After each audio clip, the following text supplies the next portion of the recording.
O que é que daria a leitura, por exemplo, de Ba, B e A? Daria BA. Juntar os dois segmentos fónicos dá BA, não dá Ba.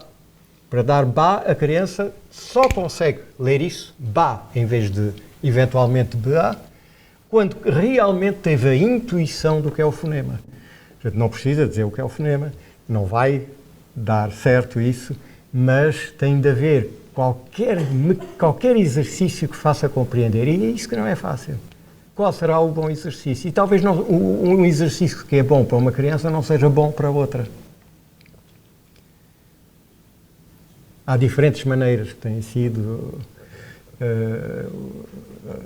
testadas pelas pessoas que têm procurado aplicar, fazer experiências realmente sobre formas de aplicar isto. Eu disse que o fonema tem uma realidade metafonológica, não acústica, não física, tem uma realidade na nossa concepção, enquanto conceito e enquanto intuição na criança que aprende a ler. Portanto, ainda não é propriamente um conceito, é uma intuição. Mas de onde vem esse fonema? Porquê é que, e vocês lembram-se que eu falei no princípio de exaptação, que a escrita foi criada aproveitando os laços que unem à linguagem oral. Ora bem, uma das coisas que no nosso laboratório muito nos preocupamos, e noutros laboratórios também, mas acho que obtivemos resultados interessantes nisso, é de onde vem esta história do fonema. Porque há autores que disseram, não, o fonema é uma pura construção do espírito. É uma construção mental. E a humanidade teve a inteligência, a capacidade cognitiva para criar o fonema, criando o alfabeto. Portanto, é uma afirmação muito forte. Criou-se o fonema. Não se criou só o alfabeto, isso é evidente. Criou-se também o fonema. A outra posição é de dizer, não, o fonema existe já na nossa mente, no nosso cérebro, porque ele é utilizado quando se percebe a fala. É utilizado quando se produz a fala. E o que nós fizemos foi pegar em iletrados, incapazes de fazer tarefas do género subtrair em par, subtrair o fonema inicial e, portanto, responder ar, e são dados exemplos, e é feito um treino, tudo isso, e não conseguem. Mas os que aprendem a ler são capazes. As crianças, ao fim do primeiro ano, normalmente deveriam ser todas capazes de subtrair e dizer ar em resposta a ar, quando percebem que a ideia é essa, é de tirar aquele primeiro pedacinho. Não é? Ora, o que nós fizemos foi criar situações experimentais que eu não posso entrar aqui, não seria o lugar também para entrar nisso e levaria tempo, mas situações experimentais em que nós vamos, através de erros de percepção, ver se os iletrados combinam fonemas. E eles combinam fonemas. Combinam fonemas na percepção e combinam fonemas na produção. Portanto, nós chegámos à conclusão que o fonema tem uma realidade mental que não se limita apenas à construção mental de tipo metafonológico. Que realmente, se o alfabeto foi criado, muito provavelmente, porque é difícil afirmar isto, eu volto ao princípio quando eu dizia, eu julgo que sei certas coisas, mas sei que pode estar errado. Muito provavelmente o que aconteceu foi que foi possível criar o alfabeto, porque se, de certo modo, se foi capaz de estabelecer uma ligação, uma conexão com qualquer coisa que a nossa mente já produzia, já era capaz, mas não a um nível consciente. Portanto, tornou consciente aquilo que não era. De certo modo, tornou consciente, aproveitou numa tecnologia, porque o alfabeto é uma tecnologia extraordinária. É isso que eu quero fazer passar, é a ideia que é uma tecnologia extraordinária e que nós temos todas as razões de explicar da melhor maneira possível à criança que aprende a ler o mecanismo dessa tecnologia. E que não serve de nada andar a memorizar dezenas de milhares de palavras. E dezenas de milhares de palavras não chegam. No inglês, 800 mil palavras, etc, etc. Bom, portanto, o princípio alfabético tem de ser compreendido pela criança. Bom, também gostaria de dizer que quando, por exemplo, diz faca e vaca, vejam, a criança discrimina. Portanto, discriminou o som. Não quer dizer que tenha discriminado o f do v. Discriminou faca e vaca. Isto sim. E o iletrado, nós fizemos isso com os iletrados, talvez esteja aqui, está. Os iletrados fazem isso perfeitamente. Quer dizer, havia 3% de respostas corretas na tarefa de supressão do fonema inicial. Mas 98% de respostas corretas, talvez tivesse havido uns casos em que tal ou tal sujeito estava distraído, ou não deu atenção, ou não, enfim, qualquer coisa. Depois, em geral, são pessoas mais idosas também que podem ter um problema acústico. E então não foi 100%. Mas veem a diferença. Ele sabe perfeitamente distinguir faca de vaca.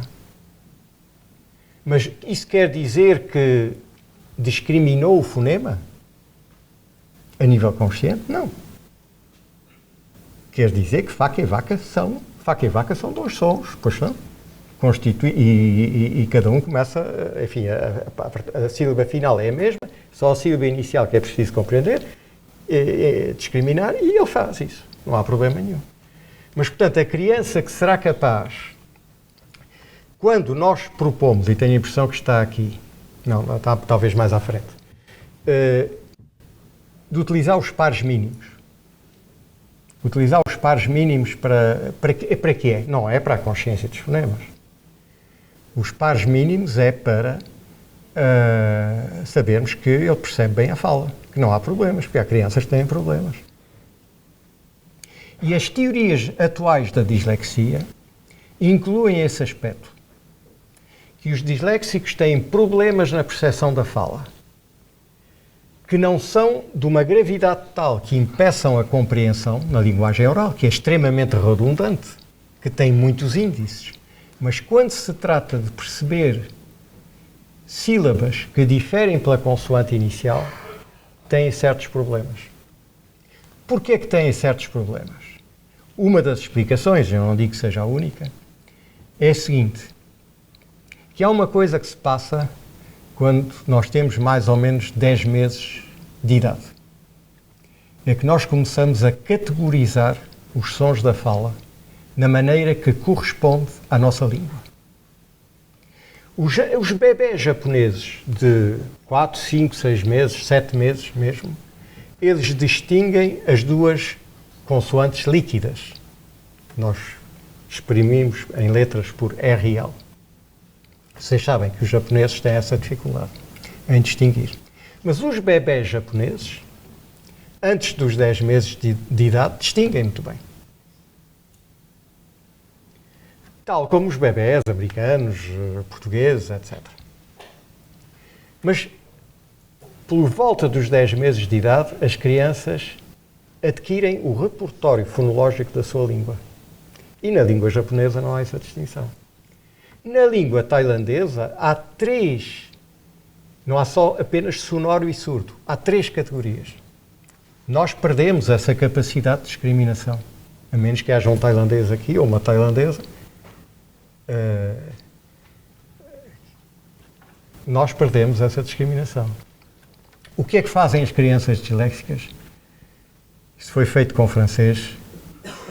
Têm discriminações a mais.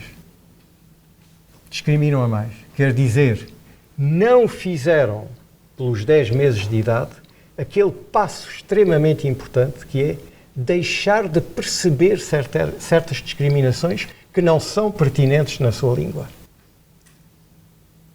Tudo isso tem relação com a leitura. Estou a falar-vos só de fala, não é? Mas tem relação com a leitura. Para nós entendermos bem a leitura, nós temos que entender bem o que é a fala e o que está por trás da fala, em termos de processos mentais e como isso se desenvolve na criança. Eu gostaria que todos os professores alfabetizadores tivessem uma ideia disto. E para isso não precisam ir ler toda a literatura experimental, mas convém que leiam certas coisas que explicam isto. repetir uma sílaba sem o primeiro fonema, portanto, isso já é a consciência mesmo do fonema, já não é só a identidade ao fonema, porque tem que isolá-lo para poder subtraí-lo. Repetir uma sílaba juntando no início de uma consoante, previamente sugerida pelo professor, de maneira a produzir uma sílaba. Portanto, aqui é a operação inversa, não é a subtração, é a adição. É a adição, que vai ser necessária na decodificação. Porque o início da leitura, o que é? É ser capaz de associar às letras ou grafemas que ali estão os fonemas correspondentes. Retê-los na memória e depois reuni-los. Fácil de reter na memória quando são apenas 2, mas depois pode ser mais complicado. E depois reuni-los. E essa última tarefa corresponde a esse problema da reunião de 2 fonemas. Que o tal BA, aí é que ele vai dar realmente BA. Quando se é capaz de reunir os 2 fonemas.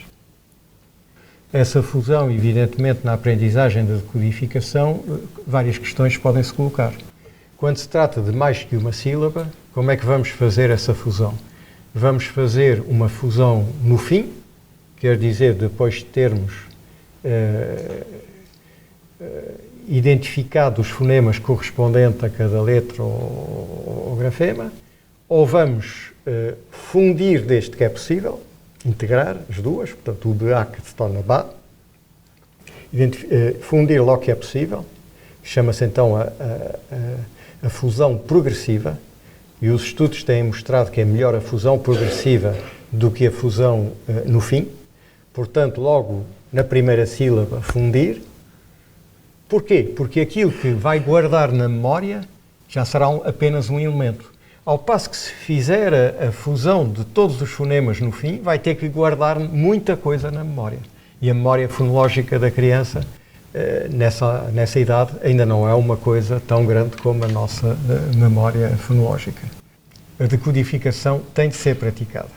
E para termos a certeza que a criança adquiriu a consciência dos fonemas, temos de praticar com tarefas variadas. E é isso que é proposto também naqueles indicadores de desempenho. Quando eu dizia que, ao fim do primeiro ano, a criança está alfabetizada no sentido que ela é capaz de decodificar todas as palavras da sua língua, mas que precisa de chegar ao quarto para ler segundo os níveis hábeis, quer dizer, de maneira automática, como é que isto aparece? Isto aparece por um grande trabalho da decodificação, que se faz quer durante a leitura de texto, com compreensão, mas que quando o professor vê que há problemas, pode trabalhar diretamente a decodificação pela decodificação, uma vez que situou onde estão os problemas da decodificação na criança. Portanto, a prática da decodificação é extremamente importante. A maneira como a criança, e eu estou a fazer isto agora muito rápido sobre tudo o que tinha para dizer, a maneira como a criança passa da decodificação à identificação automática não é agora é isto e depois é aquilo. Não. Recobre-se em grande parte em função da prática, da familiaridade que tem com as palavras, do número de vezes com as quais, em que foi confrontado a determinada palavra. Há certas palavras que podem ser identificadas automaticamente no segundo ano, ou até mesmo no primeiro. Houve um trabalho que mostrou isso, mesmo no primeiro. Quando nós decodificamos uma palavra nova, e nós também temos que decodificar, mesmo leitores hábeis, porque há palavras que são completamente novas. Em certas situações temos que decodificar. Não será letra por letra ou grafema por grafema. Será na base de fonogramas, unidades maiores, ou sílabas, mas enfim. Mas quando se trata de uma palavra que não conhecemos, ou uma pseudopalavra é para nós, uma palavra que não pode ser uma palavra que não conhecemos. Quando há várias decodificações com sucesso, essa repetição vai fazer com que nós possamos consolidar a representação ortográfica da palavra. E o que se mostra nessa experiência? Bloco 1, 2, 3, 4, na realidade, quer dizer que houve 1, 2, 3 ou 4 repetições. Comparou-se a latência na leitura de palavras que tinham 3, 4, 5 ou 6 letras. E verificou-se que, na primeira vez que é apresentado, há uma diferença de 37 milésimos de segundo. Parece que não é nada, mas é. Para uma criança no início é muito mais, claro. Quer dizer, é uma diferença muito maior. Nós fizemos esse estudo no quadro do PNL e a diferença é de várias centenas portanto, passa de 700 a 1100, por exemplo, milésimos de segundo. No segundo, não há grande vantagem, não ajudou muito. Mas veem que já há uma queda na terceira repetição. Já lê tão depressa uma palavra, isto é, já inicia a leitura dessa palavra tão depressa quando ela tem 3 letras, como quando tem 6 letras. E 0, já não há diferença. Quer dizer, portanto, 3 ainda há uma diferença e 4 repetições já não há diferença. Portanto, o professor poderia dizer, se tivesse os meios para isso, não é evidente, mas pode dar-se conta ao ouvir a leitura da criança, que a partir do momento em que a criança já não está ali a marcar cada sílaba e a ter um certo tempo antes de começar, a precisar de um certo tempo antes de começar a pronunciar aquela palavra, e que vai tão depressa, mais ou menos, quando a palavra tem 3 letras e quando a palavra tem 6, 7 letras, que ela passou da decodificação para a leitura automática. E quando chegou à leitura automática, para a grande maioria das palavras, isto significa que a batalha está ganha. A batalha está ganha, o processo está praticamente terminado. Depois é utilizar a leitura, continuar a praticar e utilizar a leitura para adquirir conhecimento, para ler com compreensão, tudo isso. Não quer dizer que não se leia com compreensão já no primeiro ano, não estou a dizer isso.